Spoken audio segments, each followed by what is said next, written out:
Elected and come to Washington, D.C. to put it in cruise control and just go along with the status quo. But that's not why I ran for Congress, and that's not why I came to Washington, D.C.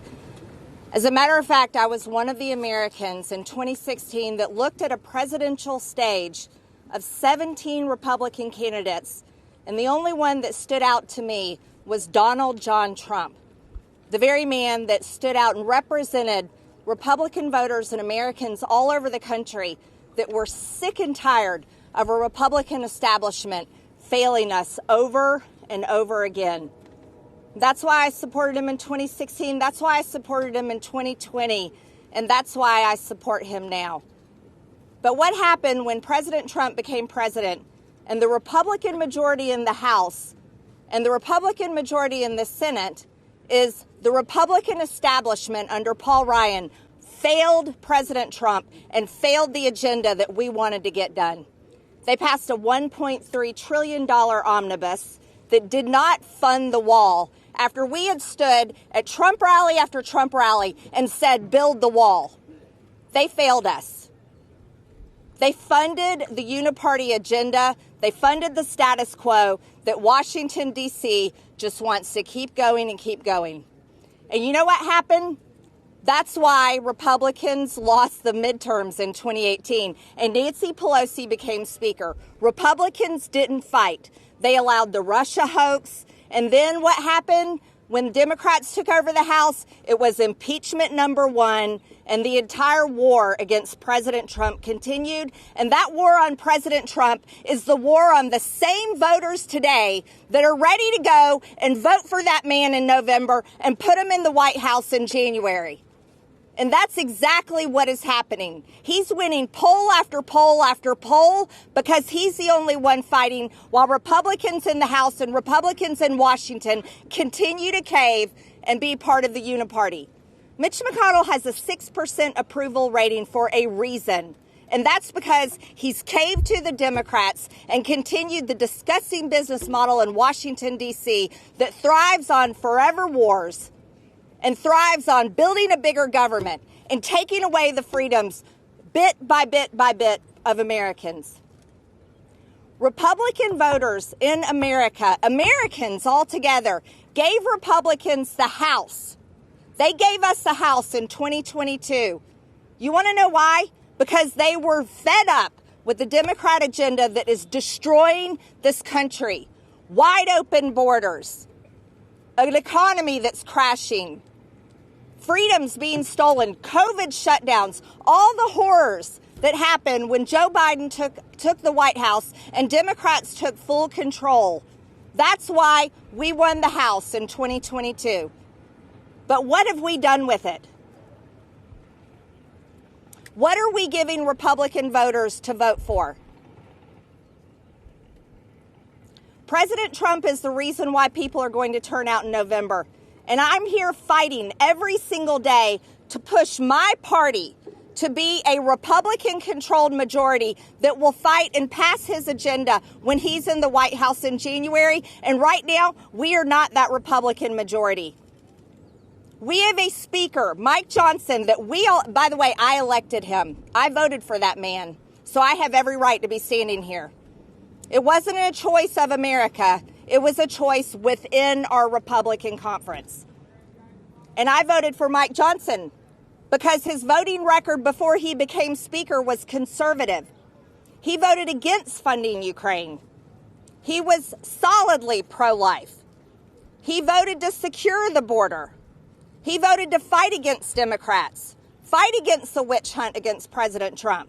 But once he became Speaker, he has become a man that none of us recognize.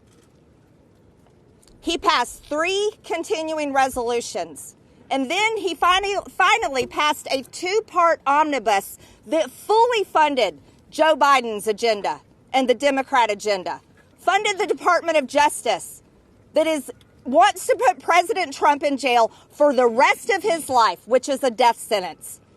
Mike Johnson fully funded the FBI, which raided Mar-a-Lago, and he gave him a brand new building as a gift.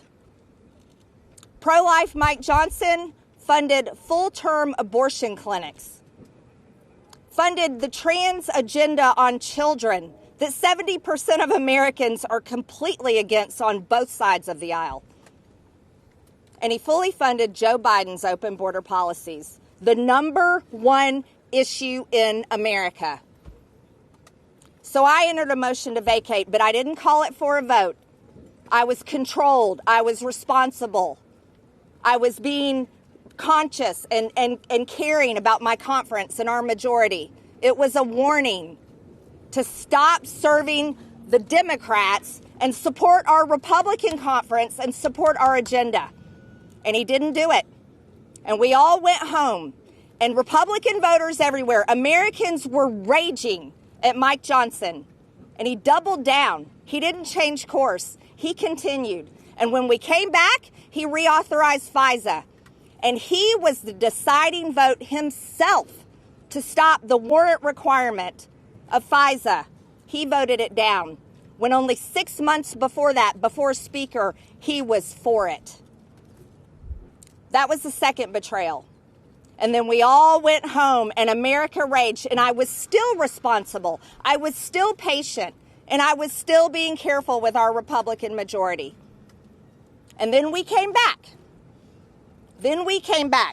And that's when Mike Johnson fully joined the disgusting business model of Washington, D.C. to fund forever wars. Yeah, that's what this is. The Uniparty is Make Ukraine Great Again.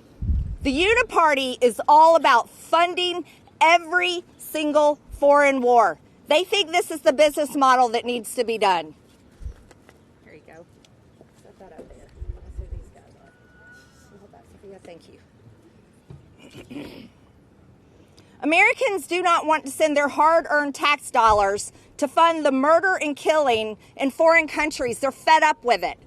And they're screaming it as loud as they possibly can. Our economy should not be built on the blood of wars in foreign countries. That's not what our economy should be built on. That's not how you grow jobs in America. That is horrific. It is evil and it needs to end. But that's what the Uniparty does, and that's what they continue. Mike Johnson fully embraced it, and he funded $61 more billion to Ukraine. Funded a war in Israel while he funded Hamas in Gaza. How do you support Israel when you're funding Hamas?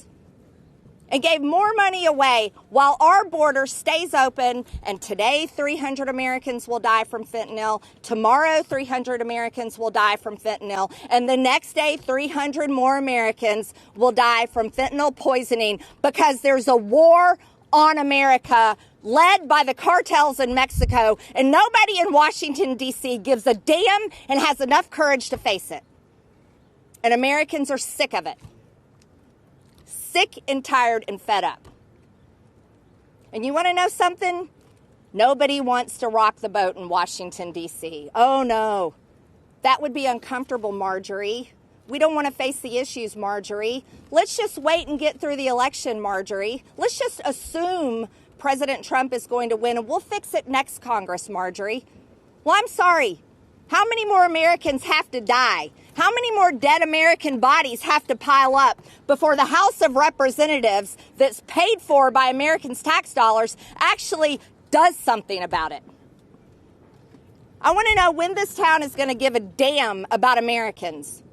And that's what this is really about. Well, there's one thing I know.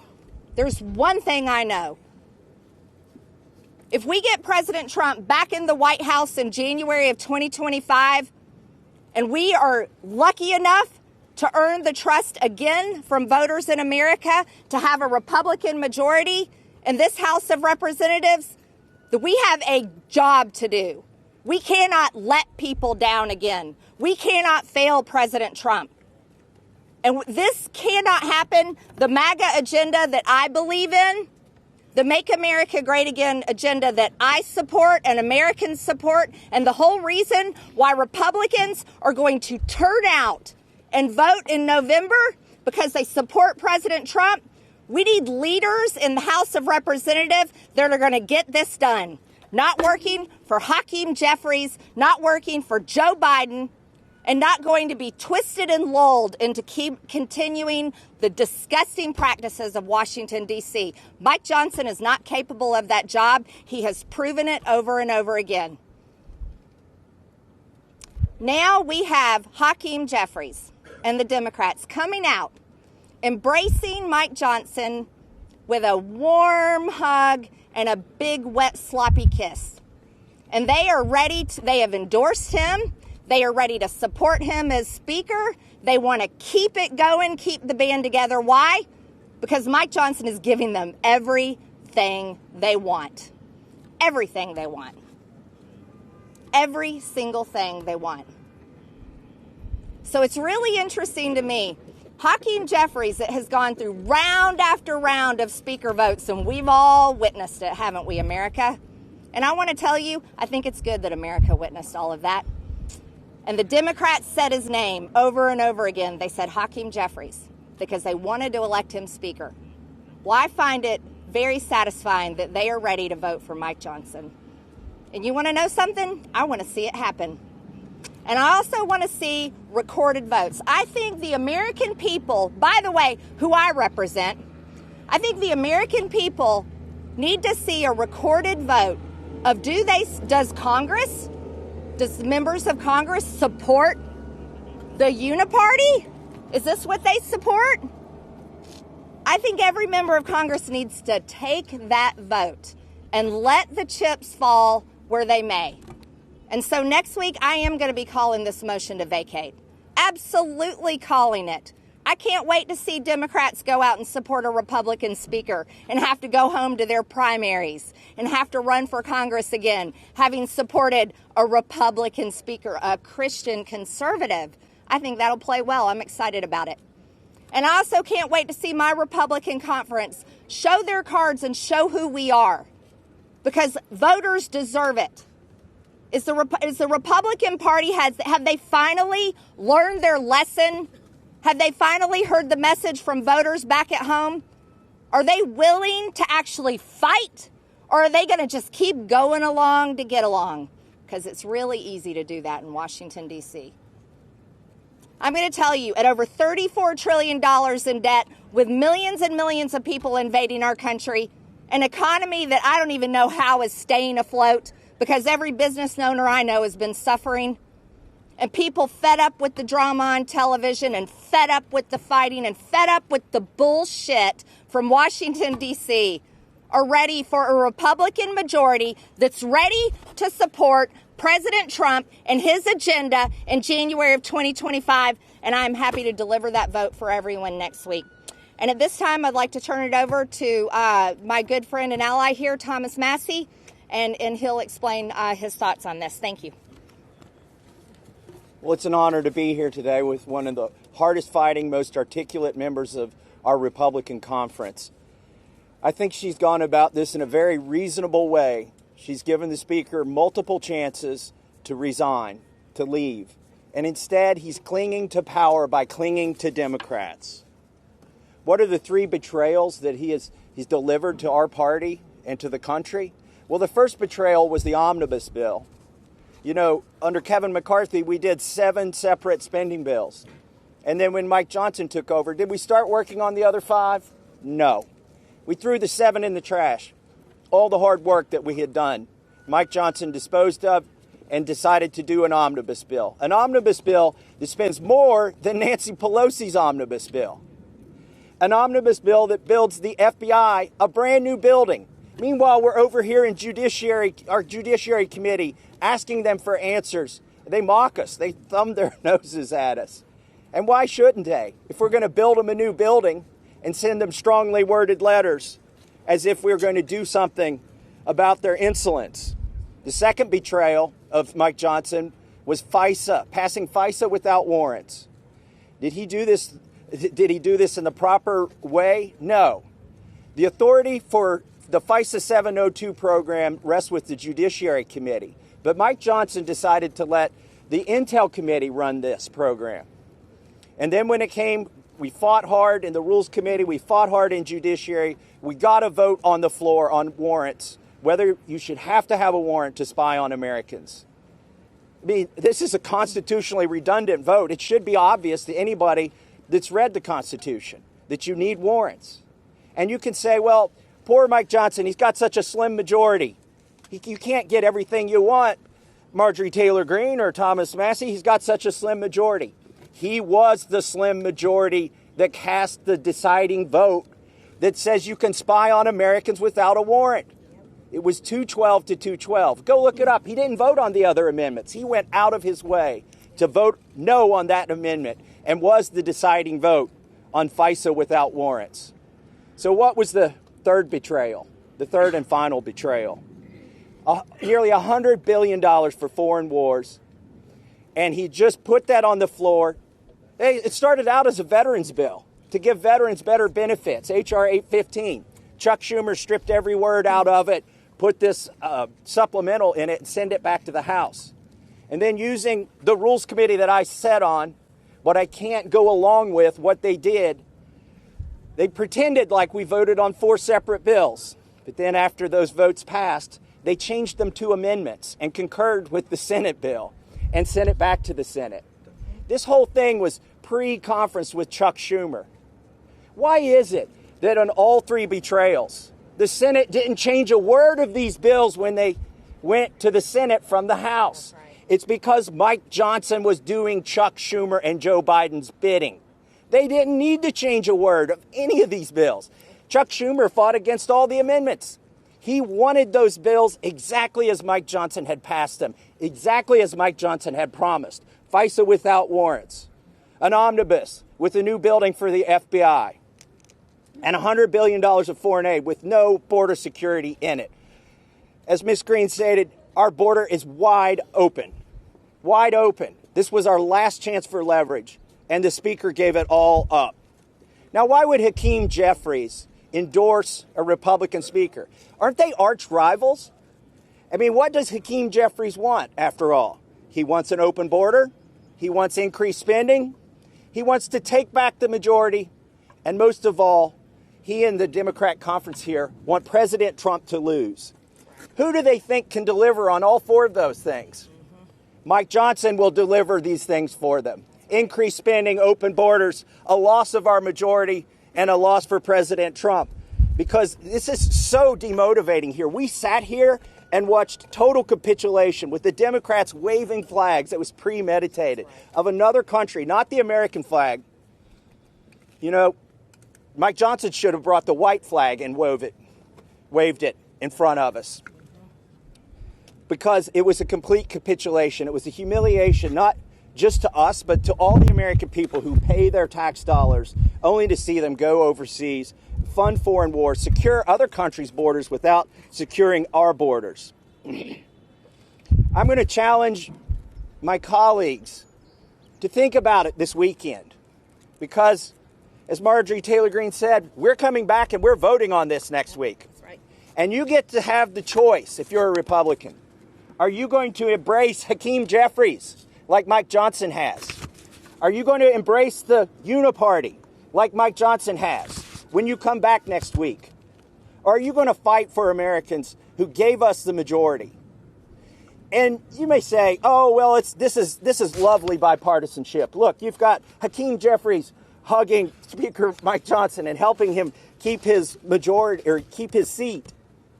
But the reality is this isn't policy. This isn't like some criminal justice reform where the left and the right can agree. This is about who holds that gavel.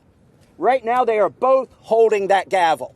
They are sharing power about procedures, about what bills will come to the floor, about how long we will debate those bills and which committees are comprised of which members. They are sharing power. Now, you may say, and I'll close with this, Congressman Massey, Hakeem Jeffries just told you he's going to save Mike Johnson's bacon. So why go through with this? It's a futile exercise. Why would you go through with this? Look, we didn't get elected to make excuses. We didn't get elected to say we shouldn't even try. We got elected to come here and give it our best, and also to impose transparency. What we've seen here is the coming out of the uniparty. That's right. And it will be consolidated and it will be transparent and apparent next week to all Americans when this vote happens. Too many of our colleagues have thrown up their hands in frustration and apathy. Oh, we shouldn't even try. Let's just coast this one out. I tell you what, it's too dangerous to coast this one out. We cannot coast this one out. Hakeem Jeffries knows if we coast this one out, we lose the majority. That's right. Spending goes up next fall. He knows the border will stay open. And he knows this is going to demotivate our voters because if we've given up, why should they try? That's right. So we are not going to give up. We will fight the uniparty, and we will have this vote next week, and I look forward to it. And I've got one last challenge. I've challenged members of my own conference to think long and hard about whether they want to join the uniparty next week. But we have a leadership team, a team of leaders, from conference chair to whip to majority leader. Why do we have a team? We have a team so that when one of them goes off the rails, the others of them can meet with them and say, you are no longer suited for this job. So I challenge the whip, the majority leader, the conference chair, the policy chair, everybody in our conference to sit down with Mike Johnson and have that talk and tell him, it's not worth it, Mike. It's not worth it to share power with Hakeem Jeffries just for the vanity of you keeping the title of speaker. It doesn't serve our country. It doesn't serve our conference. They need to ask him to resign. That is what they should do.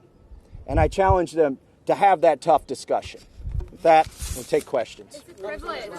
Congressman, it's a privilege. If this fails next week, as expected, will you continue to try to force a vote on this issue? And two, former President Trump has said positive things about the speaker and has said he doesn't favor a motion to vacate. Aren't you defying the former president's wishes? Absolutely not. I'm the biggest supporter of President Trump, and that's why I proudly wear this MAGA hat. I fight for his agenda every single day, and that's why I'm fighting here against my own Republican conference to fight harder against the Democrats. Mike Johnson has fully funded the Department of Justice that wants to put President Trump in jail, giving him a death sentence. He fully funded the FBI that raided Mar-a-Lago and gave them a brand new building. He fully funded Biden's wide open border. I know everybody knows, the American people know, and every voter that's ready to line up and vote for President Trump in November knows between me and Mike Johnson who's supporting President Trump and his agenda, and that is absolutely me, number one. If this vote fails and the whole conference, the whole Congress supports the uniparty, let me tell you something. That is not a failure. It's a win for the American people because that's a list of names. And the voters and the American people who pay for everywhere, we're standing on ground they pay for. They pay for that building. They deserve that list. I believe in recorded votes. That is our job. Our job is to vote. And if anyone is scared of where they're going to vote on a motion to table or if it goes further, then they don't belong here in Washington. They have to be ready to do the hard job. Congressman, why move forward with this then in defiance of former President Trump, and why next week and not today then? We have to have a Republican majority in January, and under Mike Johnson's leadership, we're not going to have one. Because Republican voters, just like Thomas Massie just said, Hakeem Jeffries is endorsing Mike Johnson because he knows Mike Johnson's leadership is going to hand the House majority to the Democrats in January. It will make our voters not want to vote for him. They're going to turn out and vote for President Trump top of the ticket, and then they're going to skip Republican House members because they're disgusted with Mike Johnson, his leadership, his speakership in the uniparty. That's exactly why we have to do this. We have to win in November. We have to have a majority in the House. You want to know why? All you people, your taxes are going to go up if the Democrats control the House. That's right. The whole tax cut, President Trump's tax cuts and savings plan, guess what? It expires this year. And whoever controls the House of Representatives, if it's Mike Johnson and Hakeem Jeffries holding hands together, your taxes are going up, ladies and gentlemen. And you want to know what else? Your money is going to be funding Ukraine because they already want more money for Ukraine. They're demanding it already. That check cleared, and it wasn't even a week. And they said Ukraine's going to need more money by the end of the summer. And that's what's going to continue. Americans don't want it. Yes, sir. Congresswoman. Everybody needs the weekend to prepare. I'm not irresponsible. I care about my conference. I have been measured. I have given this time. I have given warning after warning after warning. And that's why if we don't have to rush. We can do it next week. Also, I think this is a somber decision for Mike Johnson. He deserves a weekend to think about it. He should resign because he knows what's coming next week. What's coming is his sharing of power with Hakeem Jeffries. Now, I'm actually not going to concede that the vote will fail. I mean, I think Hakeem had to step out in front and get in front of this freight train because he was afraid he didn't have enough Democrats who would save Mike Johnson. I don't think it's something he wanted to do because now it's going to happen. He is going to embrace Mike Johnson. And the question is, will there be enough Democrats to overcome the Republicans who come to their senses this weekend? They've got a weekend to think about it. But more importantly, Mike Johnson has a weekend to think about it. Don't you also say that you just have recorded votes with recorded votes? Congresswoman, if this resolution is tabled on Monday, will you continue to force votes on it? I haven't made a decision on that yet. How do you respond to Speaker Johnson, who just last night said you are not a serious lawmaker? And if not Speaker Johnson, then who should be holding that gavel? I'm not into personal attacks. That's not why I'm doing this. This has nothing to do with Mike Johnson as a person. But this is about his job performance. And I believe in accountability. I voted for Mike Johnson as Speaker. And every single day when I'm out and about talking to folks in my district or I'm traveling across the country, the one phrase I hear over and over again is keep fighting. Keep fighting. They do not want us to back down. They do not want us to just put it in cruise control and go along to get along. And that is what that is. That's exactly what that is. That is full surrender to the very agenda that voters all over America said enough. And in 2022, they gave us the majority to stop the Democrat agenda. So I'm not going to surrender. And as Thomas Massie said, when they were waving the Ukraine flag on the United States House of Representatives floor, that is complete surrender.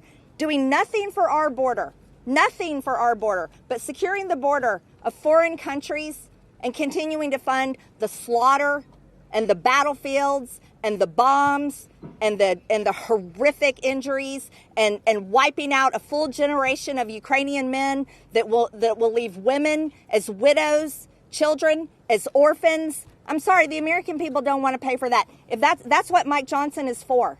That let me we have people. Yeah, go ahead. So that charge is leveled from Mike Johnson against Marjorie Taylor Greene. You're saying that he said she's not a serious lawmaker? Is that right? In an interview last night. Okay, in an interview last night. She's the most serious representative up here. If you listen to the speech that she just gave, she captured exactly what Republicans back home are thinking. They are tired of this swamp. And what does it mean to Speaker Mike Johnson to be a serious lawmaker? Well, I think it means something different now than it meant 6 months ago or a year ago when he was a rank and file member. Because now to him, being a serious lawmaker means betraying our conference. It means going with the majority of the Democrats and abandoning a majority of Republicans. I don't think that's a serious speaker. I also don't think it's a serious constitutionalist to cast the deciding vote on whether you need a warrant to spy on Americans and getting rid of the warrant provision.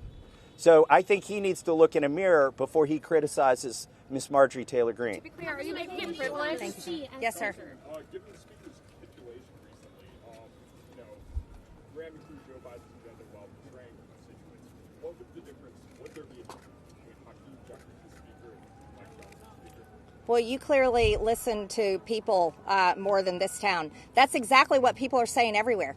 It's all over the internet and comments. It's being said in coffee shops. It's being said, you go to the town square, that's what people are talking about. They're saying, what is the difference?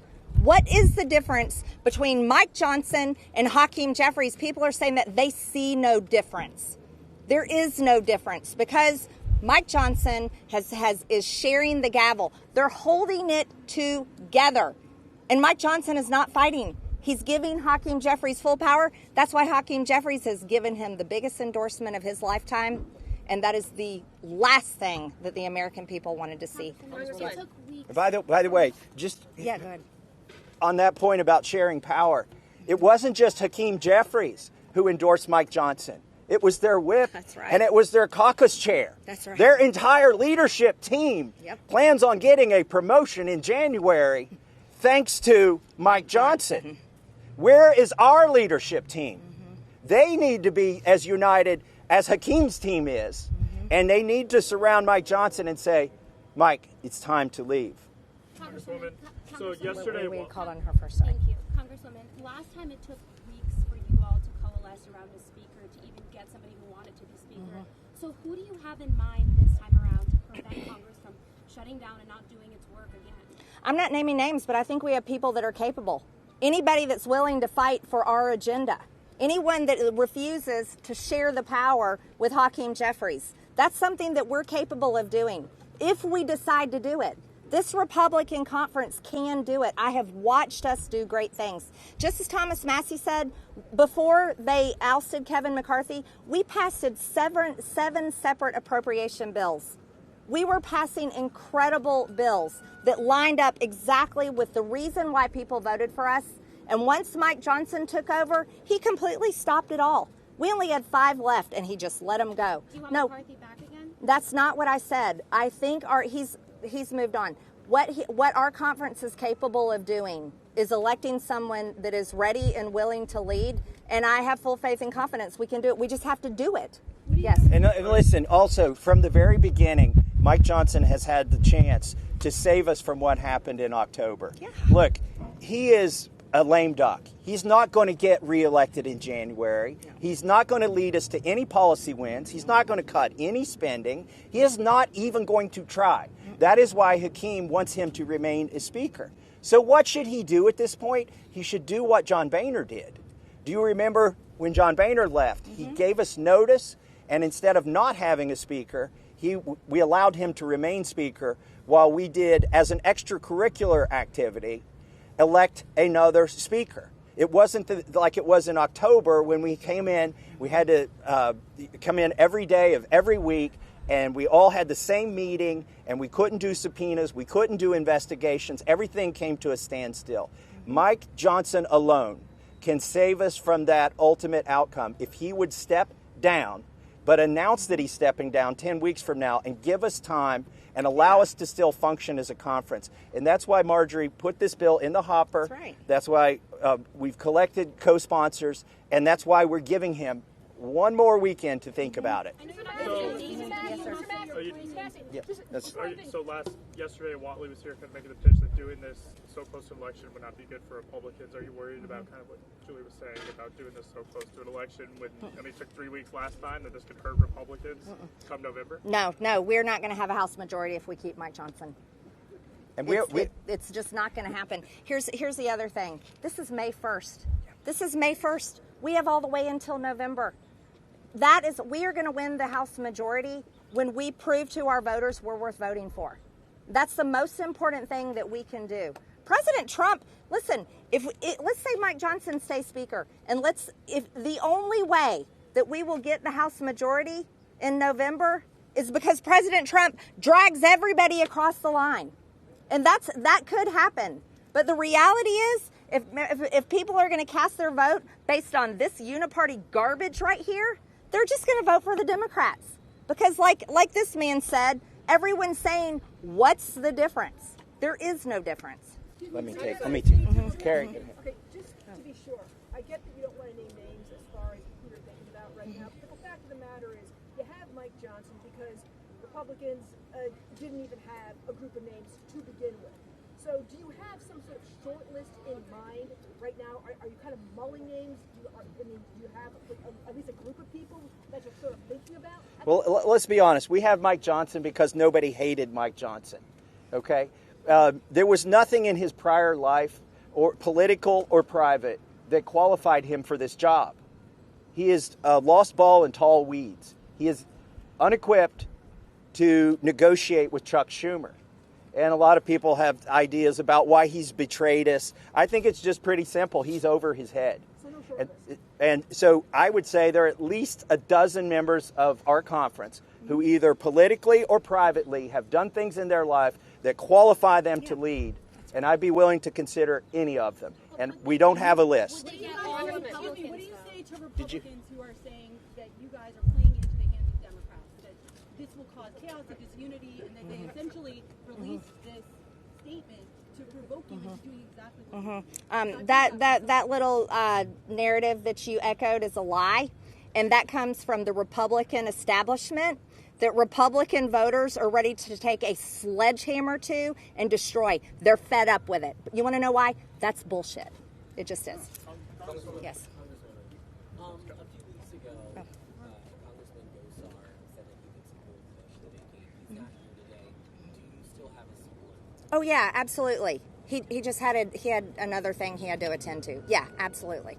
You defended this motion to vacate, saying that you're respecting the conference by holding this back.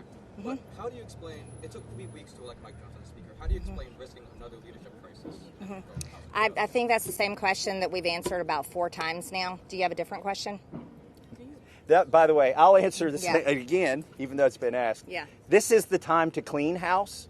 Right. Not in October, not in September when he Absolutely. betrays us with another CR. That's right. Or an increase, another omnibus. Now is the time to clean house. There is time. I mean, we're not even done with primaries yet. People aren't focused right now on their general elections. They're still trying to win their primaries.